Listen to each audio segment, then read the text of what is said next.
Shanghai E3. It's lights out and we're underway. Good start for Jake Hughes, not bad. Also from Stoffel Vandoorne off the front row. 2 by 2 they go. It's going to get very tight. You might think this is Formula One, the well-known, exciting car racing sport that has been with us for almost 80 years. But this is actually Formula One's younger brother, Formula E. They look quite similar, right? But if I turn up the sound from the racing lanes, you might get a big clue about their differences.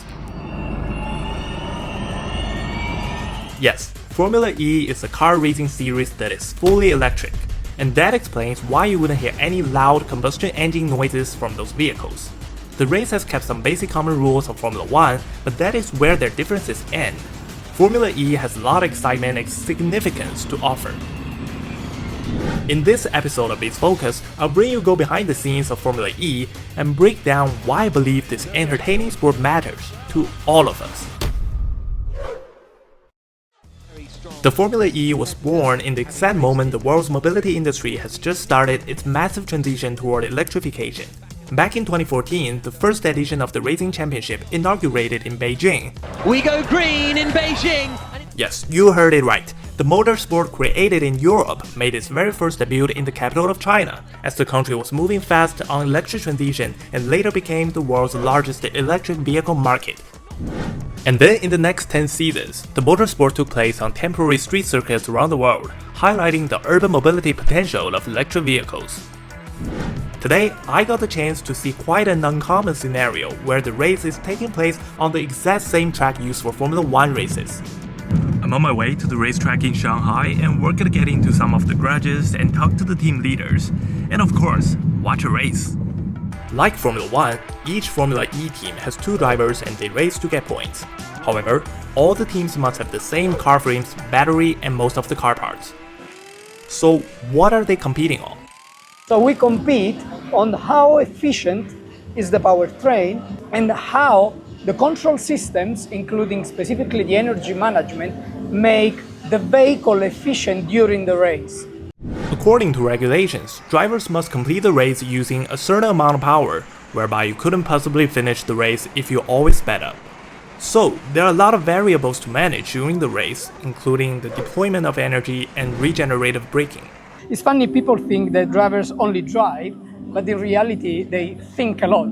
And the steering wheel has a lot of commands and information on the dash that help them to optimize the energy management during the race, communicating with the engineers in the garage.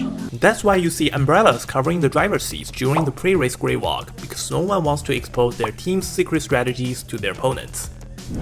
And another exciting feature of Formula E is the tag mode. As Vandoorne goes into attack mode at the beginning of lap 4. When drivers go through these stones on the track that normally lie on the outer ring of the curve, they can activate an extra boost of power. Just like in the car racing video games, you drive over this thing, you get a temporary increase in energy.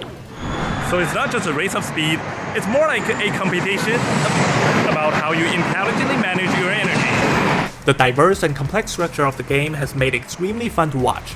You will see way more overtakes here than any other motorsports. But how can this entertaining sport have an influence on both you and I? So between now and 2035, the reality is most of the cars that people will buy and drive on the road are going to be all electric. So therefore it stands to say that Formula E probably becomes the most relevant form of motor racing in the world to consumers who want to have relevance to the cars they drive, to the cars they watch racing. Today, every car manufacturer in the world is investing heavily on the research and development of electric vehicle technology, and Formula E cars are seen to be at the pinnacle of those technologies. We have a power limit in Formula E. For this race today, we have 38 kilowatt hours of usable energy. So therefore, we have to make our car more efficient. Now, efficiency in a road car is range. So that's the benefit. That's why there's a real benefit and link between what we're doing. The materials, design, and software tested successfully in the series will eventually enable our consumer EVs go more miles. And our road experience may also provide some references to the racing game. In short, it can be concluded this way. Track technology to road technology in the track technology.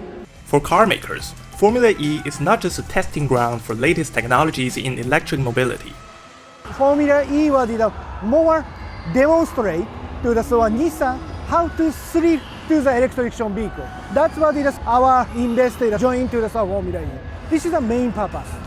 For other players in the industry, the series also serves as a platform to obtain the knowledge they need. The chargers are being used on a completely different way.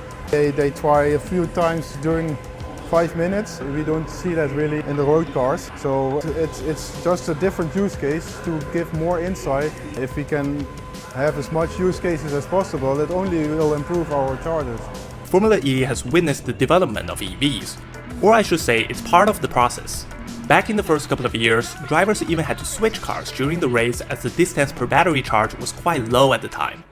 But now, they're planning 600 kW mid-race charging, in which cars can get certain amount of power in just 30 seconds. The race for the energy transition, how accurate the statement is. At this point, I started to get why everyone I met at Formula E was so motivated and dedicated.